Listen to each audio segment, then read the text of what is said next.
Yes?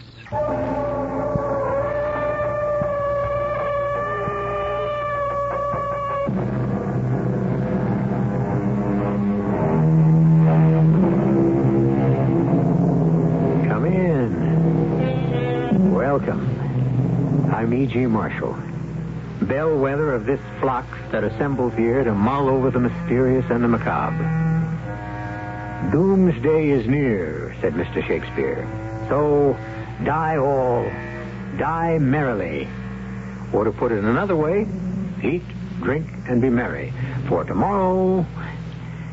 At any rate, since the very beginnings of the human race, we have had our prophets of doom. Our seers and sages who have thundered or whispered their awful predictions for a frightful finish that will overwhelm all of us. And what are you called? Gold. Gold. A very revealing name. Your hair shines like gold. What do I call you?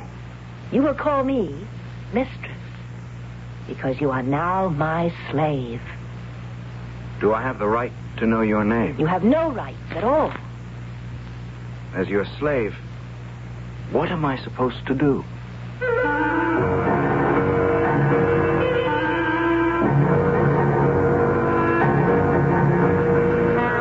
Our mystery drama, The Children of Death, was written especially for the Mystery Theater by Sam Dan and stars Tony Roberts. It is sponsored in part by Sign-Off, the sinus medicines, and True Value hardware stores. I'll be back shortly.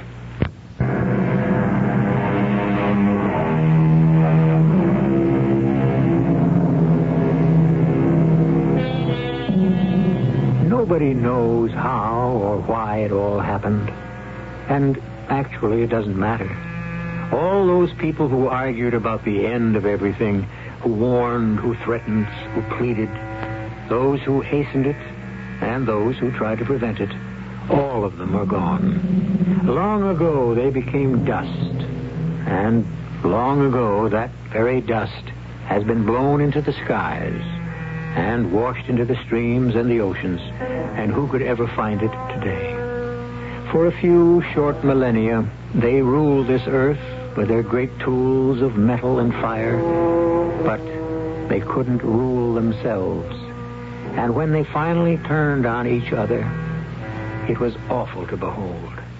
They might have created a heaven. Instead, they produced a hell, and it consumed them. And now, others walk this world. My name is Gold. I am called Gold because my hair is yellow. It shines like that metal you can see shimmering sometimes in the stream. That metal, it's not really good for anything. You can't use it to edge or point a weapon. But it has such a bright and happy color. Like me. I'm not good for anything either. But I'm always bright, and I'm always happy. There are those who say that if I were not the son of the high priest, well, it's true. I'm no good at hunting, either animals or women, and I'm no good at reciting the law either. Speak the first holy principle. The first holy principle. Woman is the embodiment of all that is evil. Oh, yes, Father. Now I remember. Speak the second holy principle. The second holy principle. Birth and death. Birth and death. She lives but to bear a child, and when he enters the world, she must leave it. Oh, yes, that's right. Gold. Yes, Father. You are my son, the only son of the high priest. One day you will be the high priest. You must be able to speak the ritual. Yes, Father. Now, repeat after me. The third holy principle warns. I must admit, I never could understand it. I never could see why we couldn't live at peace with the women. We were always raiding and killing and capturing them. And they were always raiding and killing and capturing us. And why? Didn't we need each other to make the children? I once said to my father, why can't we and the tribe of the women live at peace? And he looked at me, and I could see the storm gathering in his eyes, and he shouted, Blasphemy! But, Father... Silence! I only want to know why. All that you need to know is contained in the 10 holy principles. But, Father, those principles don't tell me anything. Sacrilege! Father, it would seem to me that peace... Perversion! Sound the signal drum. Please, Father. Build the fire. No, Father. Bind him to the stake. Please, Father. We must purify you. No!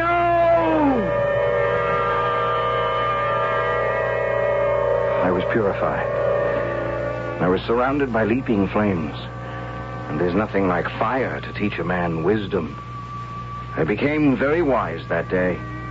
I mean, I learned that silence is the highest wisdom. And I never spoke about women, or war, or peace for a long time. Until the day my father sent for me. Your time has arrived, Gold. My time, Father? The law says that you must also become a father. You are my only son, and you must take a woman. Take a woman? Take a woman, and have a son of your own. You know me by now, Father. I couldn't capture a warrior woman. You shall not disgrace me. Your time has come to capture a woman. I'll be killed. Then you will die in the embrace of the gods. Why do we have to catch each other and kill each other? This is the way it has always been. And this is the way it will always be. And that was the answer I would always get. All morning would be spent in prayer to make sure my heart was pure. And all afternoon would be spent in sword fighting to make sure my hand was steady. And my teacher was the great hero of the tribe. An older man now. He had been the mightiest hunter of both animals and women. The mightiest hunter and the greatest killer. And that's why his name was Death. Parry. That's it. That's it. Now I shall fight like a woman. Make use of your reach, your longer reach, to keep me outside. No. Never let a woman get close. No man is a match for their blinding speed. Keep her outside.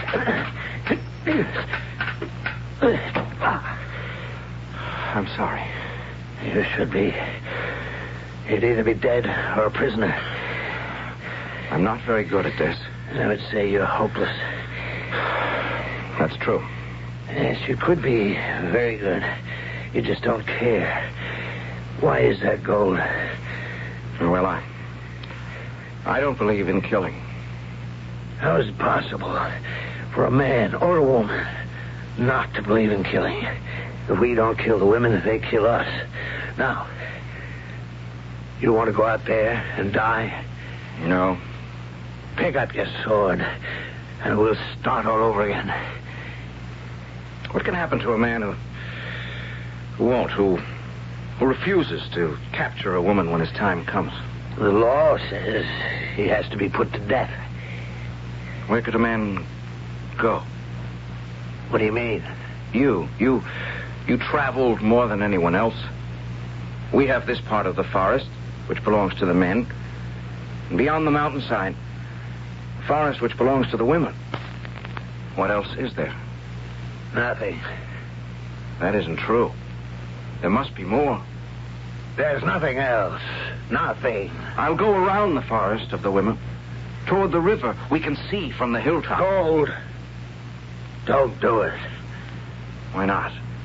Because it's a haunted place. Then you've been there. Yes. I've been there. Well, what's it like? I don't know. Yes, but you say you've been there. I don't know how to describe it. There are stones. Stones? What's so remarkable about stones?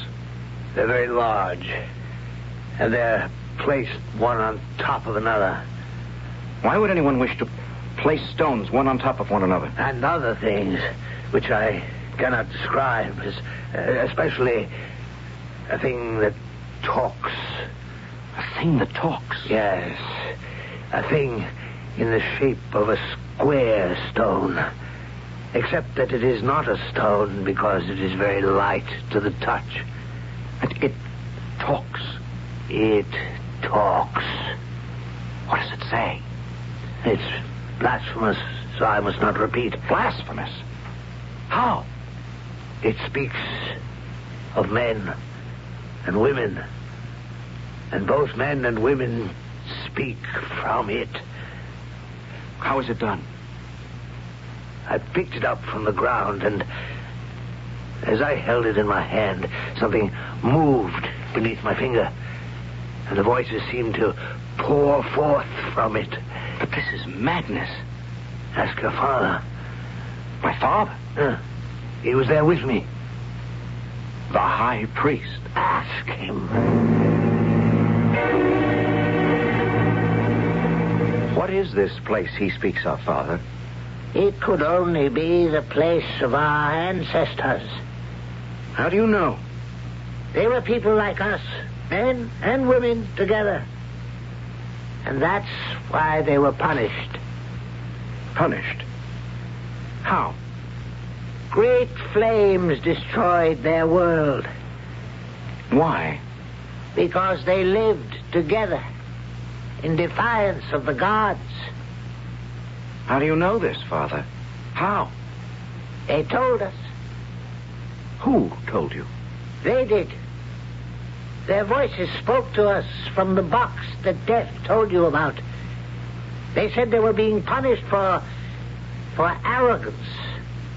But they were great people, mighty shapers of metal. They were wiser than we are in so many ways, except in one. They did not believe in the gods. They denied the gods. And you, my son. Is that what they said? And you, my son. Do you not also deny the gods? No longer, Father. No longer. Then you will go to the land of the women.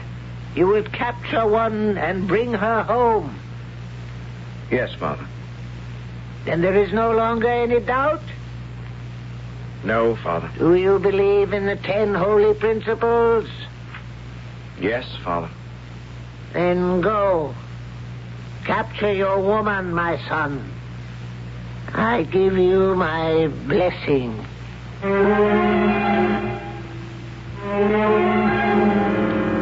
Well, the ultimate enemies, men and women. And in the primitive world of the future, and who is to say this is not our future, the combat is ceaseless and unrelenting. But here and there, we have the doubters, the questioners, the boat rockers, who ask unsettling questions. We'll have quite a bit of that when I return in just a few moments with Act 2.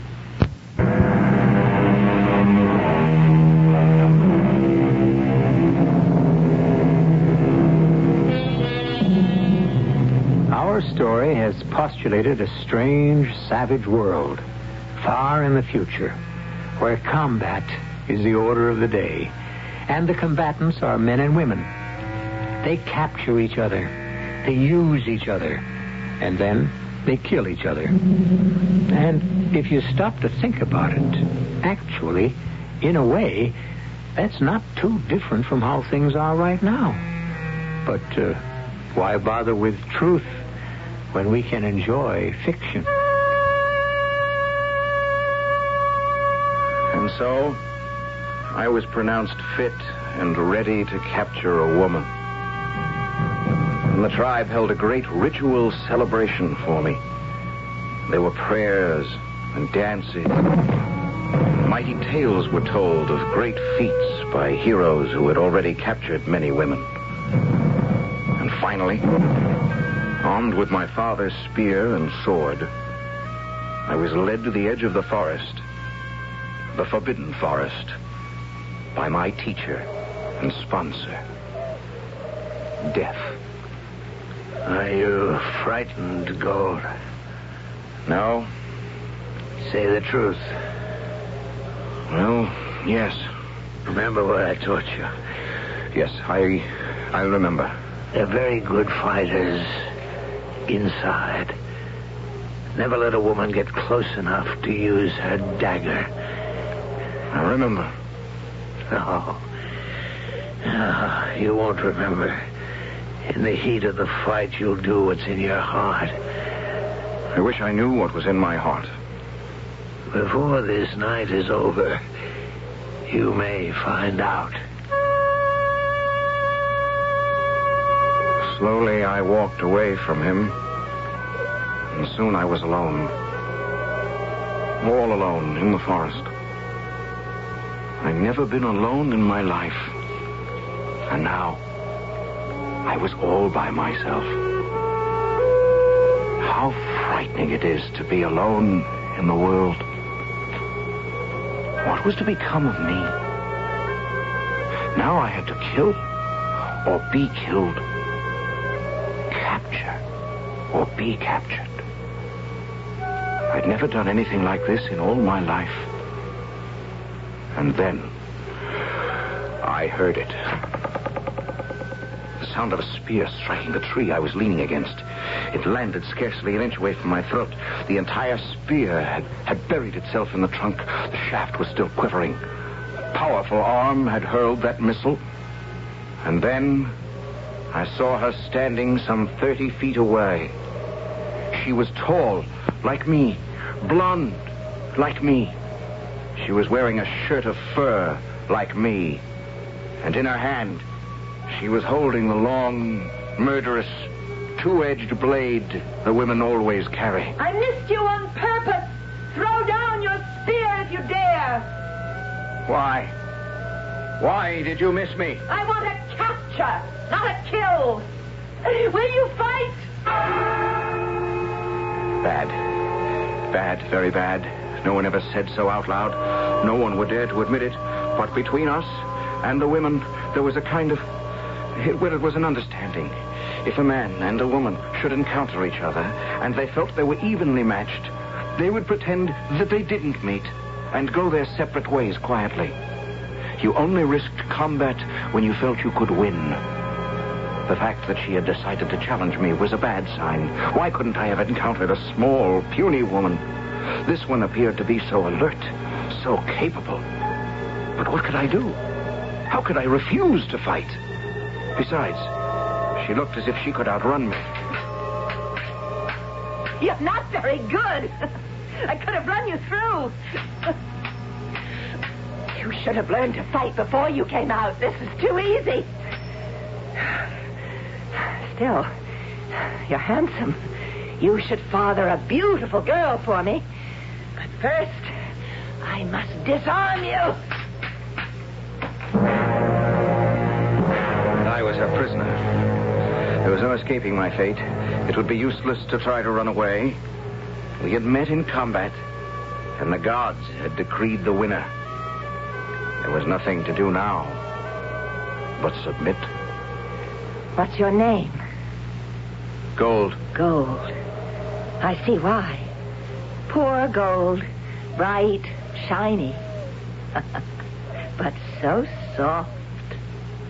And what do they call you? You will call me mistress, because you are now my slave. Have I the right to know your name? You have no rights at all. Will you tell me your name? My name is Flower. Flower. Oh, I see you're easily amused. I don't know how it is among the women, but among us, a name describes a person. I'm like Gold. My friend is a great killer. He's called Death.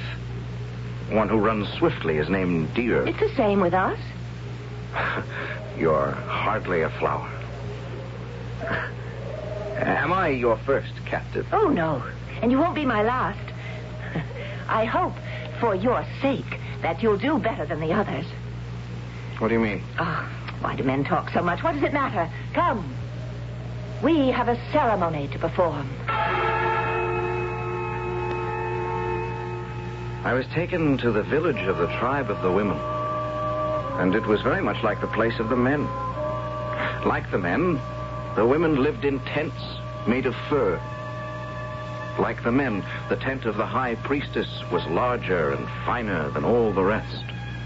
And like ourselves, they had built a huge stake in the center of the village. If they weren't women, and if I weren't a slave, I would have thought I was at home. I was taken before the high priestess. She was a tall, handsome woman. You are... Gold. You are the son of... The high priest. A good catch. I give you my blessing. Well, that's a good sign. What are you saying? You're blessing me.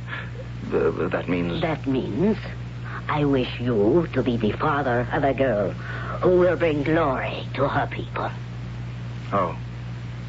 I had thought, perhaps, that you... You? You are of no importance, no consequence.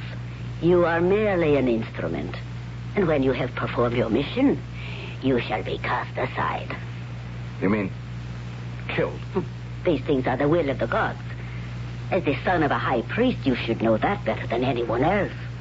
I don't really know very much about it. It is clear to me that you do not know very much about anything, including the most important thing of all. What is that? How not to get captured. Well, here you are. Yes, here I am. I was looking for you. Do you want me to come back to the tent? Yes, we have a ritual to perform. All right. It's such a beautiful night, though. Beautiful? What do you mean by beautiful night? Well, look. At what? Well, at the stars. The moon. We see those every night. Yes. I suppose so. And yet, every night you stare at them? As if you've never seen them before?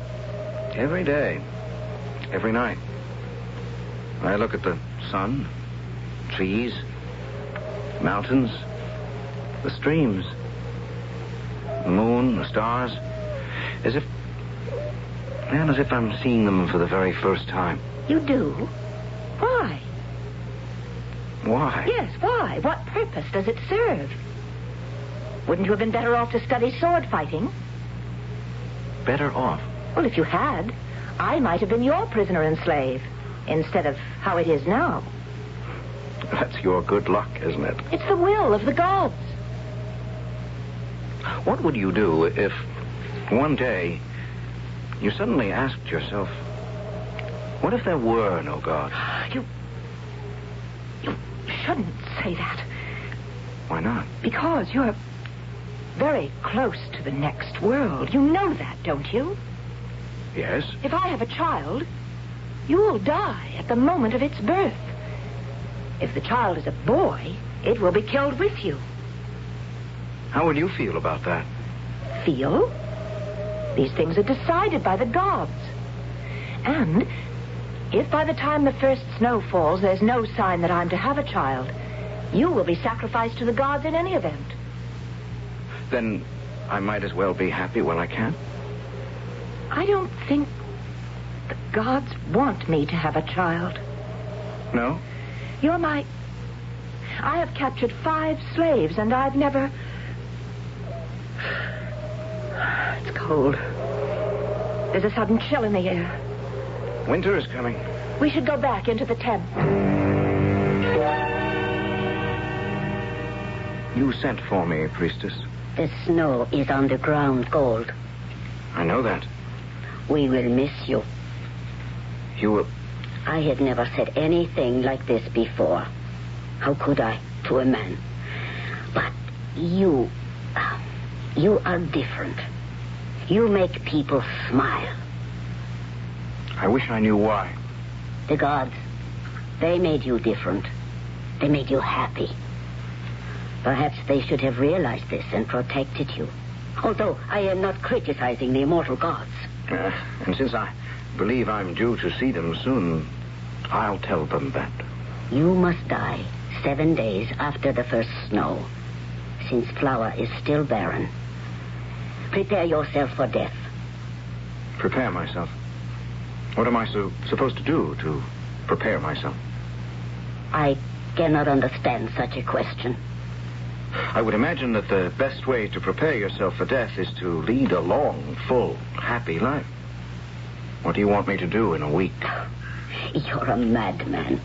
Do what is sensible. Prudent people always do. And what's that? Pray. Why? Do I have a chance to get the gods to change their minds? Pray that they will give you another life after this one, and that in time you will be born again, but as a woman. Gold? Gold, wake up. What is it? Gold, I want you to close your eyes and pray to the gods. All right. But why? Because I'm going to kill you. You're going to kill me? I don't know why. Don't you have a reason? Pray to the gods to accept you in the other world. I know I'm supposed to be killed. Pray to be born again. But the week isn't over. Pray. I believe I still have 2 days. I could have killed you while you slept, but I wanted you to know why. Well, I appreciate that. You must know why, Gold. You must know why. All right. Why? It's because of the way I feel toward you. How do you feel toward me? Don't know. But I do know what I feel is wrong. Do you hate me? No.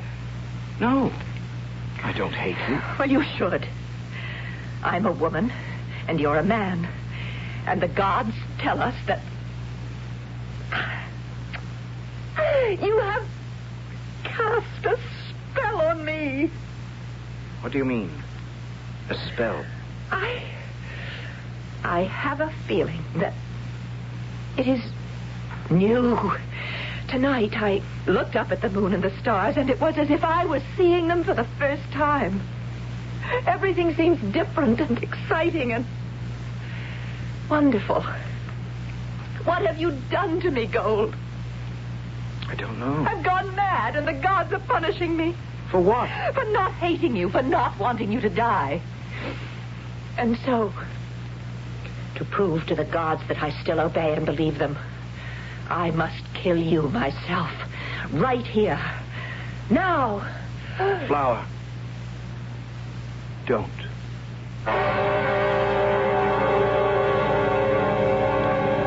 Whom the gods would destroy, they first make mad. And, in this case, angry.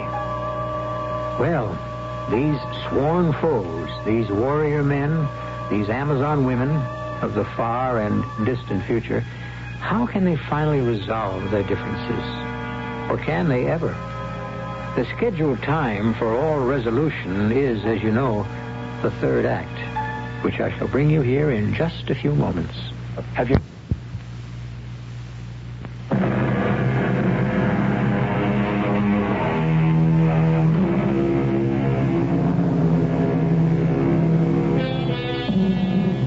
Does the future repeat the past? There are those sages who will insist the future is merely the past in another variation. Perhaps. It is said that in the dim and distant beginnings of the race, men and women vied for supremacy. As we know, the men won. this time. But suppose there comes a time when the world has to begin all over again. I must kill you. Very well. Go ahead. Kill me. It'll be better. Quicker. Easier for me than the stake. Go ahead. No. Why? I can't. I want you to. I would rather. I can't kill you, and that's all there is to it. Is this flower talking? Flower? Blood red flower? Something has happened to me. I'm frightened. Frightened? Of what? I don't know. I've never been frightened in all my life, and now you frighten me. Can you understand what I'm saying? Yes. No, I don't think you do. I don't think you can. But I do, because you frighten me, too. Gold? Yes. What are we going to do?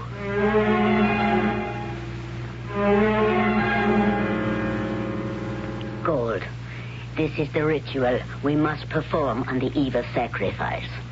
Are you ready? Well... We must recite the 10 holy principles. You know them, of course, since you are the son of a high priest. I know ours. How would I know yours? Repeat after me the first holy principle. Man is the embodiment of all that is evil. Woman is the embodiment of all that is evil. Do not blaspheme at this time and in this place. But, priestess, that is what I was taught. Woman... I am speaking of the law, as it was revealed to our ancestors. But I am only speaking the law that was revealed to our ancestors. Repeat after me the second holy principle. Man but lives to give woman a child. And when she enters the world, he must leave it. Woman lives but to bear a child, and when he enters... Gold!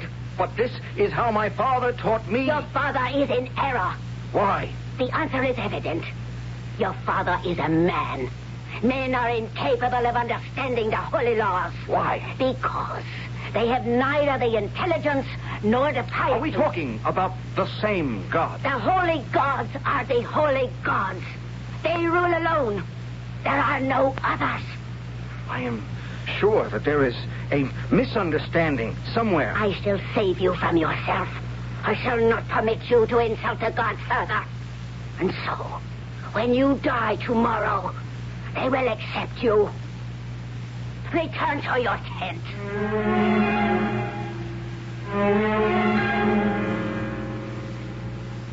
I've had other slaves.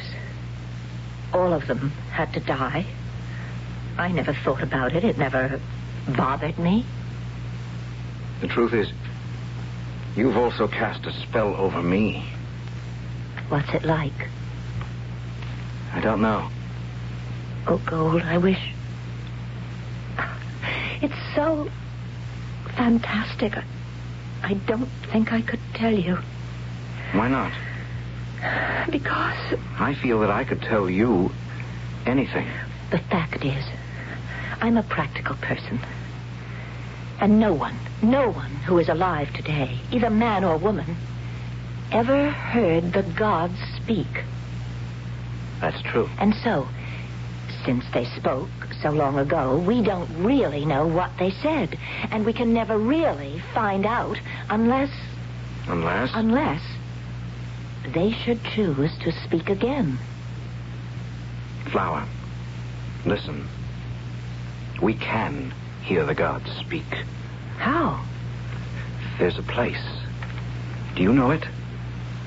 It's called the place of our ancestors. The forbidden place. I know a man who's been there. And he wasn't struck dead? No.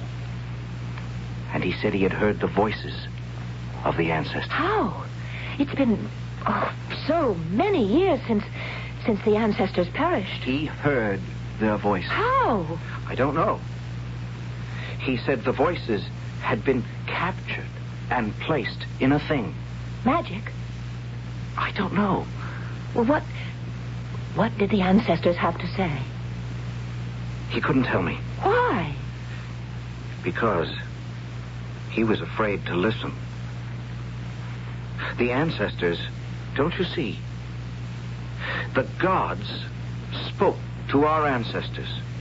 The ancestors, they can tell us what the gods said. Let's ask them. How can we? It's the forbidden place. I'm not afraid. Are you? But if we go, then you will be... I know. I will be put to death. But they'll have to capture me first. Flower, do you mean that you would die for me? Yes. Why? I don't know. I would die for you, too. And I don't know why, either.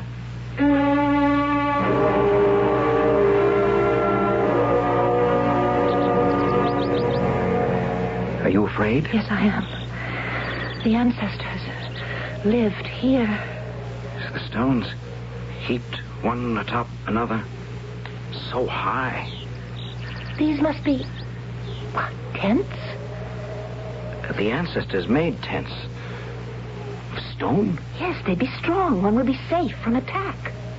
Yes, but that didn't save our ancestors. They died anyway. Why did they die, Gold? Why?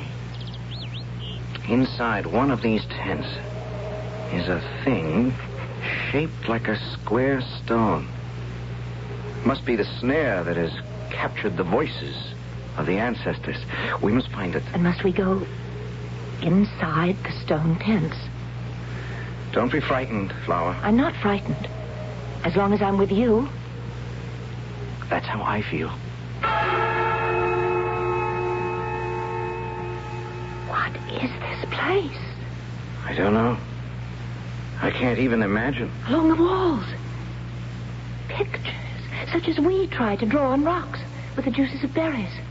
And such pictures. These people. Our ancestors. Look. Men and women.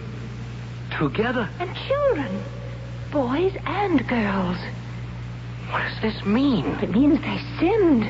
And that's why they were destroyed. No. Why do you say no?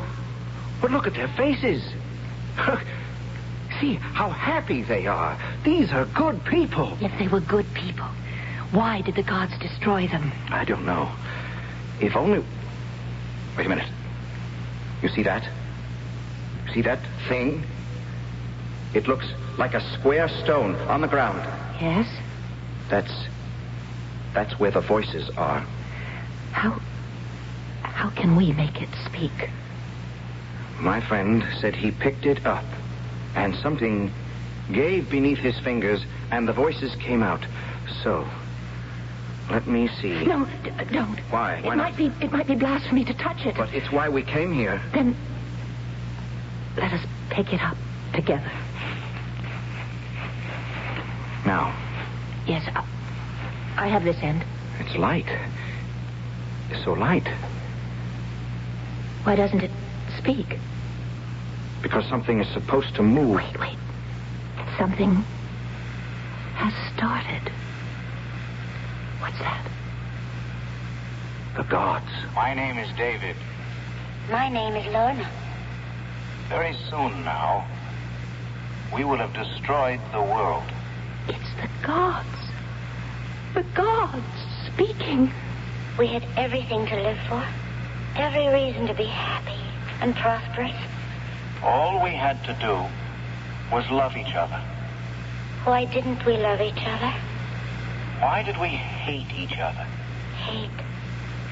Like an army of invading locusts that destroyed everything in its slow, deadly march across the world. In the end, hatred became the universal measuring rod. Hatred. It drove us all mad. And once we started to hate, we couldn't stop. Those who were of different colors hated each other. Those who lived in different places hated each other. The young and the old hated each other. And even men and women hated each other. And the circle became smaller and smaller. And finally, you had to hate everyone who wasn't you. But all God ever told us to do was love each other. And we didn't do it. We couldn't do it. And so, we destroyed ourselves. The bombers, the missiles, are now in the sky. I love you, David. I love you, Lorna. And I pray that God will allow our words to live somehow. And that sometime, someone will listen. We are the children of death. May you who hear this always be the children of life. I love you, David. What did she mean? What does it mean? Love. I love you, Flower. I love you. Oh. I love you, Gold. The gods didn't destroy the ancestors. The ancestors, they destroyed themselves. Just as our people will destroy themselves. Flower, we must bring this box back to our tribes, yours and mine. We must say to the people, listen. Listen before it's too late. But Gold, they'll only... Only what? Nothing. It doesn't matter. Gold, I love you.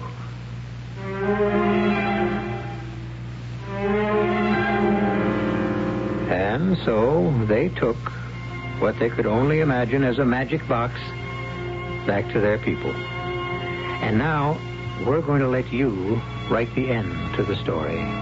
Because what is the fate of the prophet who brings the word? Is he greeted with bread or a stone? Were they hailed because they were saviors? Or were they destroyed because they were saviors? Let your own hopes and your own visions, or your own doubts and your own fears, supply the final chapter. I'll be back shortly. I'm Joanne Woodward on behalf of the National Society for Autistic Children. Autism is a neurological disorder that affects behavior and communication. With proper research, education, and care, these children can learn and have a life of dignity. They deserve a chance. Please write National Society for Autistic Children, Post Office Box 8646, Albany, New York, 12208.